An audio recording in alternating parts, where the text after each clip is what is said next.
Primus Air 40 wind turbine promises 40 kWh per month from a compact, 46-inch rotor with smart microprocessor control and no mechanical braking. Either we've reached backyard energy independence with a plug-and-play micro-wind solution, or we're buying into a whirling gadget that looks busy while your batteries do all the real work. On paper, it sounds great. Integrated controller, quieter blades, high wind protection, and lightweight design you can mount in an afternoon. But here's the thing, small wind is brutally honest about your site and your tower height.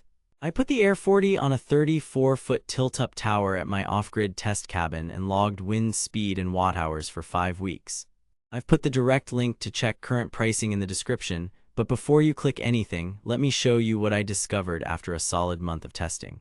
Here's what the Air 40 says it does. Charge your 12-24-48V battery bank, produce up to around 40 kWh per month across a wide range of wind speeds, run quieter than older small turbines thanks to redesigned blades, and protect itself in high winds using advanced microprocessor control without a mechanical brake. It also claims quick, simple installation and works great alongside solar to smooth seasonal gaps. Sounds promising, right? Pretty bold claims for a micro turbine, but here's where things get interesting. Reality check. Let's break claims versus what you actually get. They claim 40 kWh per month. What you actually get is highly site dependent, and here's where it gets mathematically impossible for many backyards. Power from wind scales with the cube of wind speed and the swept area of the rotor. The Air 40's rotor is about 46 inches across, so the swept area is just over 1 square meter. At a typical inland average wind of 10 to 12 mph, there simply isn't enough energy in the air to average the 55+ watts you'd need every hour of the month to hit 40 kWh. In my 10-12 mph test site, I logged between 0.6 and 0.95 kWh per day, or roughly 18-28 kWh per month. On gusty days with sustained 15-20 mph, yes, it spiked nicely and we saw 1.52.2 kWh that day. But month over month, unless your average wind is more like 13-15 mph and your turbine is well above turbulence, 40 kWh is optimistic.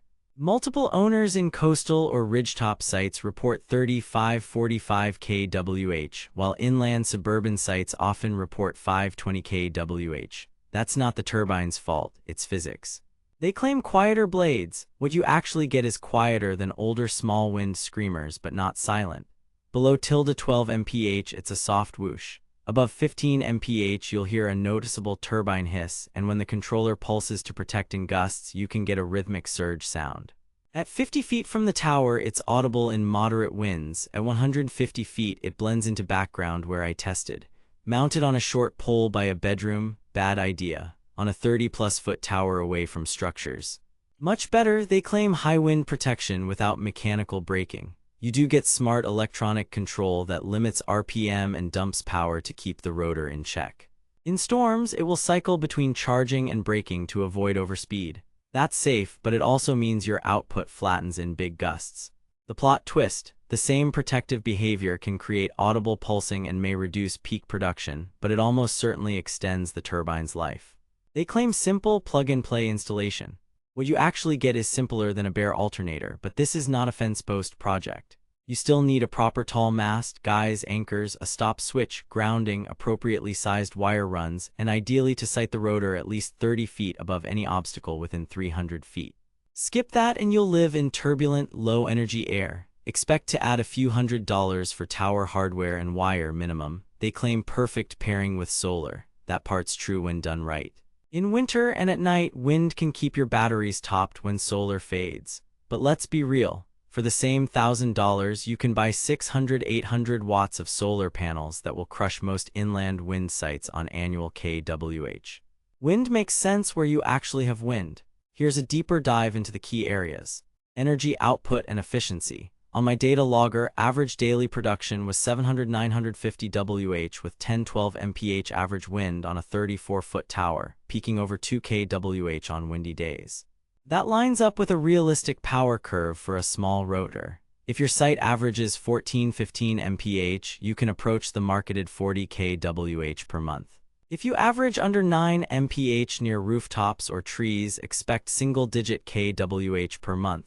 Here's what nobody tells you: small wind punishes turbulence. Height and clean airflow matter more than the brand name. Noise and vibration: the redesigned blades are smoother than older micro turbines. On a properly guided tower with a solid base, tower-borne vibration was minimal. The sound profile is a low whoosh that grows to a clear turbine hiss in higher winds, and the controller's protective pulsing is noticeable in gusts. Not obnoxious at distance, but you'll hear it nearby. Build quality and durability: the unit feels legit. Composite blades, corrosion-resistant body, sealed electronics, and a proven microprocessor-based controller.